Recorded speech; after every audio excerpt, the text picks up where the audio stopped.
Do you want to learn how to do shading and lighting? Then this is the video for you. I'm Casteam Designs, I do steampunk and fantasy character illustrations, and I enjoy doing art. Let's get started.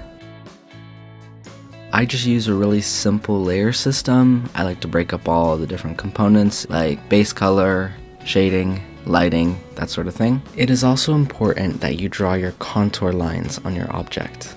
That shows the 3D space that your object takes up. But I don't draw my form lines enough, probably as I should, so do as I say, not as I do. We will also be using the Asaro head today. It's a really good way to start understanding the form of the face so you can light it properly. There are 3 types of shadows that I think are super important to learn: the form shadows, cast shadows, and ambient occlusion shadows. Form shadows are just where the form of the object curves away from the light. So on a sphere, that's super easy to see. You can see that it's curving away from the light and it gets darker. For cast shadows, that's where the light's hitting it and now the shadow behind that object being cast on another surface. Sphere is in the way of the light, so the ground now has a shadow on it. Lastly, ambient occlusion shadows. The simplest way to describe them is where 2 objects get very close together, it gets darker. So in between the sphere and the ground, as it gets closer to where the sphere is touching, less light gets in there and it gets darker. A couple more tips for you is that the brighter the light, the harder the shadow, and a cast shadow becomes softer as the object is farther away from the surface it's casting the shadow on. A really easy way to think about shadows is that shadows are sticky. So if shadows are close together, they kind of stick together. Light is like a bouncy ball. It bounces around on your scene, and if the bouncy ball hits into your eye, you see that there's light there. Light is also very interesting, where if it bounces off a surface, it picks up a little bit of the color that it bounced off of. So if it bounces off the blue background, this sphere will become a little bit bluer. It's also important to note subsurface scattering, where when light travels through the surface of an object, bounces around in there, and then comes out, it'll pick up a little bit of the color underneath the surface. All of that typically happens around the terminator line, or the line in between light and dark. It's also important to think about rim lighting. When there's a strong light source behind the object, the edge or the rim of the object will get lit up with a bright white light. So, now that we know all the properties of lighting, let's get a little sketch going.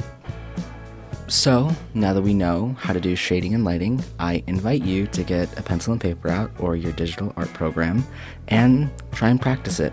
That's the best way to retain this information because, at least for me, after I learn from a video, it's gone within the next 24 hours.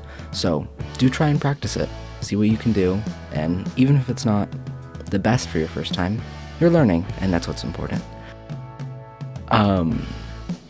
It's rough. It is a rough drawing, I will say. Today is not an art day, and I don't know why I decided to do my tutorial video when I can't draw, but here we are. Anyways, now that that horrific artwork is complete, don't look at the proportions or any of that, or my horrific line quality. The lighting and shading, we can see that I have some subsurface scattering along the terminator line, and then you can also see that I have some bounce lighting off the back of the background on his cheekbone there. That's it. That's all the shading is. Easy as that. In conclusion, it's important that you keep track of the forms. Make sure you have cast shadows, as those will be sharper than your form shadows, since form shadows are softer. Ambient occlusion makes your form pop, and bounce lighting makes it look cool, and subsurface scattering.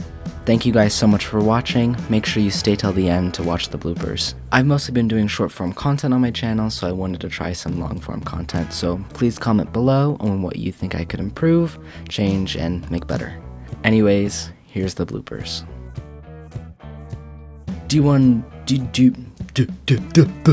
Lastly, ambient. I like shuffling cards. It's so calming. Do you want to learn how to shade like this? No? Yeah. Thank you. So, now that we know how to do proper... Jeez. thing is a steaming pile of garbage. I can't say that. I have to be confident. Look how amazing my art is, everybody. That was not good. Why is it so ugly? He's so ugly and yucky.